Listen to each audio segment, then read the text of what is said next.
अल्लाह जल्ल वजल्लुल करीम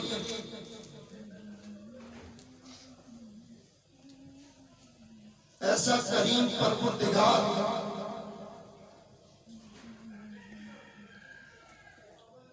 जिसने इंसान को इंसानियत का पाक निजाम समझाया और ये बतलाया कि ये निजाम दरअसल मेरे मुस्तफा नबी मुकर्रम शफी उम्म खातमुन नबिय्यीन इमामुल अंबिया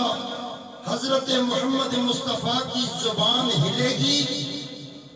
आपकी सीरत चलेगी और रहती दुनिया तक किसी को इस्लाम कहा जाएगा। बोलो सुभान अल्लाह, ऊंची जुबान से बोलो सुभान अल्लाह। बड़े बड़े गौस कुतुब अब्दाल यहां तक के सहाबाए किराम जहां जहां तक आपकी निगाह जाती है और जितनी बुलंदी तक जाती है, एक ही बात समझ आती है, जो अल्लाह के महबूब का हो गया, जो सोने नबी का हो गया, अल्लाह उसका हो गया। बोलो सुभान अल्लाह, ऊंचा बोलो सुभान अल्लाह।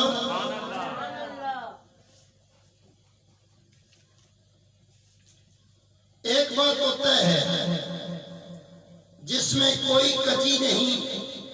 कोई ढकी छुपी बात नहीं, वो ये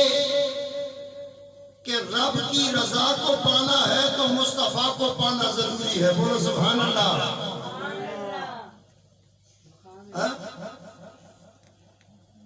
सारी जिंदगी ला इलाहा करते रहो, ला इलाहा करते रहो, ला इलाहा करते रहो, काबे की छत पे चढ़कर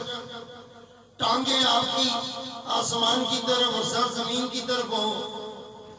सारी जिंदगी ला इलाहा करते रहो। जब तक तालीम मुस्तफा की आप तक नहीं पहुंचेगी, जब तक कदर अल्लाह के नबी की दिल पर सिक्का नहीं जमा लेगी, ये दिल एक सल्तनत है, ये दिल एक हुकूमत है, और इसका हाकिम जब तक मुस्तफा ना हो, अल्लाह के नबी जब तक इसके बादशाह न बन जाए, तब तक ये ढांचा सुम्मा कसर कुलूबुकुम